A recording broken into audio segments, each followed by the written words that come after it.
Assalamualaikum warahmatullahi wabarakatuh dan selamat sejahtera. Apa khabar semua murid-murid? Alhamdulillah hari ini kita diberi lagi kesempatan untuk sama-sama terlibat dalam sesi PDPR. Okey, tanpa membuang masa, saya Cikgu Yusri akan memberi sedikit penerangan kefahaman kepada kamu tentang topik sambungan daripada topik mikroorganisma, iaitu berkenaan dengan keburukan dan kegunaan mikroorganisma. Okey, seperti yang kita tahu, setiap apa yang Tuhan cipta pasti ada kebaikan dan keburukannya. Okey, jadi kita sama-sama tengok terlebih dahulu apa keburukan mikroorganisma.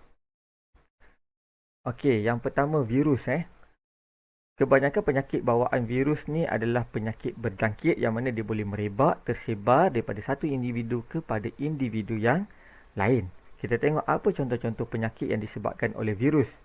Yang pertama adalah konjungtivitis. Konjungtivitis ni adalah sakit mata. Okey, mata menjadi kemerah-merahan, berair dan rasa gatal. Saya yakin ramai orang, kamu pun pernah mengalami penyakit konjungtivitis. Okey, seterusnya selsema. Selsema pun sama penyakit yang common, yang umum, yang saya rasa setiap orang pasti pernah mengalami selsema. Selsema berlaku bila keadaan bersuhu rendah. Bila suhu rendah, imun badan kita akan turun dan menyebabkan kita mudah terkena jangkitan selsema. Okey, seterusnya campak. Campak ni demam campak. Bukan campak baling. Okey, demam campak yang mana ada ruam-ruam pada badan kita, ruam kemerahan pada anggota badan kita yang menyebabkan kegatalan. Seterusnya ni yang kita sentiasa dengar setiap hari. COVID-19 ni. Okey, COVID-19 ni. Okey, ni antara virus yang sangat-sangat senang untuk tersebar dan dia berbahaya, boleh menyebabkan kematian. Okey, seterusnya keburukan mikroorganisma. Okey, bakteria yang disebabkan oleh bakteria. Okey, apa penyakit yang disebabkan oleh bakteria ataupun keburukan? Yang pertama, kerosakan gigi. Gigi rosak.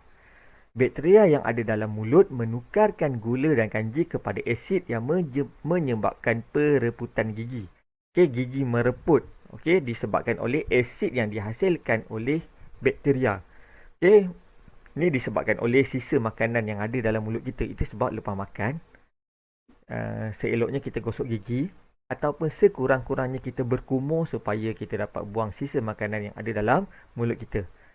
Okey, kerosakan makanan. Kerosakan makanan ni makanan menjadi rosak, makanan basi. Okey, senang cerita basi lah. Okey, ni berlaku contoh kita ambil makanan, kita ambil lauk dalam kuah menggunakan tangan, tak menggunakan sudu. Pada tangan kita ni terdapat banyak bakteria. Bila bakteria berpindah ke kuah menyebabkan kuah itu basi. Okey, seterusnya cirit-birit. Bakteria seperti salmonella mengeluarkan toksik di dalam usus yang menyebabkan keracunan makanan. Okey, itu sebab kalau kita nak makan, kita kena pastikan tangan kita bersih dan makanan yang kita makan tu pun bersih, bebas daripada bakteria ataupun kuman. Bila kita makan, makanan tu masuk ke dalam badan, bakteria salmonella ni ada dalam usus kita ni, dia akan mengeluarkan asid toksik yang menyebabkan kita cirit, birit. Okey, seterusnya tuberkulosis. Tuberkulosis ni adalah TB. Okey, batuk kering. Batuk yang berpanjangan. Okey, bakteria tuberkulosis ni dia berada di dalam paru-paru dan menyebabkan kita batuk. Okey, seterusnya fungi.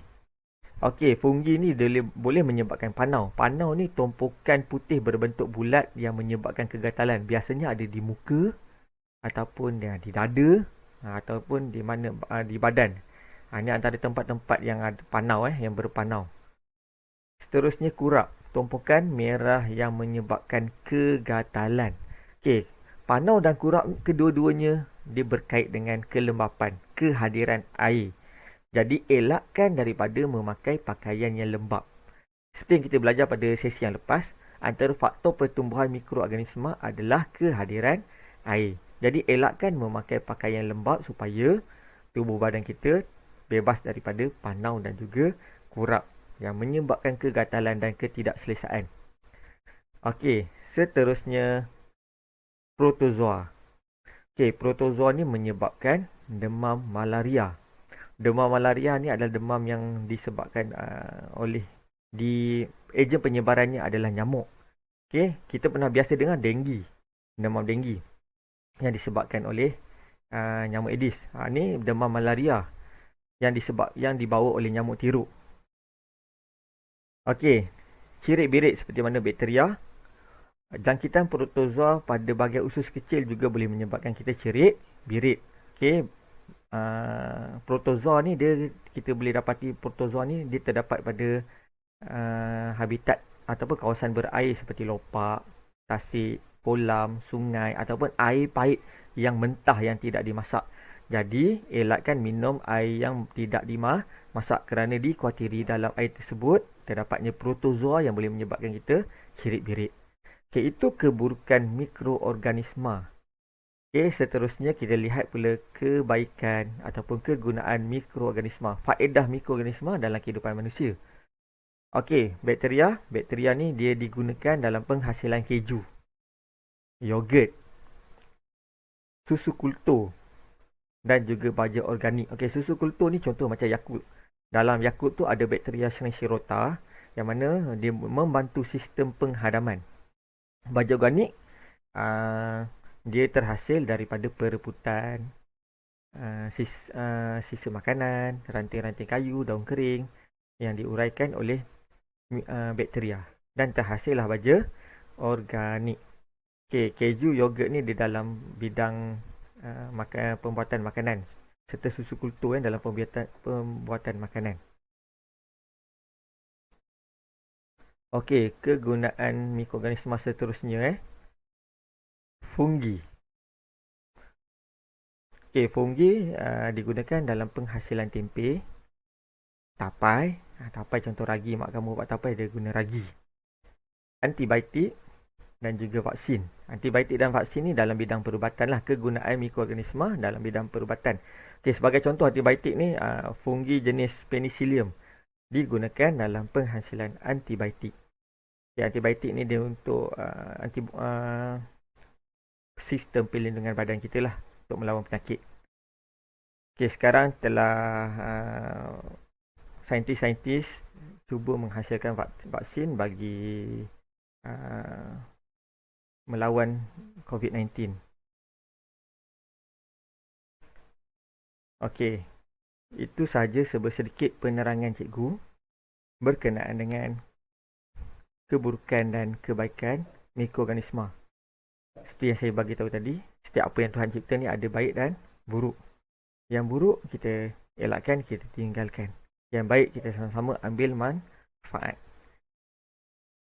Okey, seperti biasa, di akhir penerangan cikgu akan bagi tugasan. Okey, daripada penerangan cikgu tadi dan daripada paparan slide, cikgu nak kamu tulis nota ringkas berdasarkan penerangan dan juga slide PowerPoint. Okey, bila kita tengok, kita lihat, kita dengar dan kita catat, ingatan itu akan lebih kuat. Itu sebab kenapa cikgu minta kamu tulis nota ringkas. Seterusnya, jawab soalan pada lembaran sains bertarikh 3 Februari 2021. Okey, setiap murid dah terima modul. Okey, tengok subjek untuk subjek sains. Yang lepas 27 Januari kamu dah siapkan. Tengok bahagian belakang. Sila lengkapkan lembar tugasan tersebut yang bertarikh 3 Februari. Okey, itu sahaja daripada cikgu untuk kali ini. Cikgu minta maaf sangat-sangat kalau ada kekurangan. Okey, ini yang cikgu mampu lakukan, ini yang cikgu boleh buat, yang cikgu cuba yang terbaik untuk kamu supaya kamu dapat serba sedikit ilmu dalam keadaan yang serba sukar dan banyak kekangan ni. Terima kasih kerana sudi mendengar. Assalamualaikum.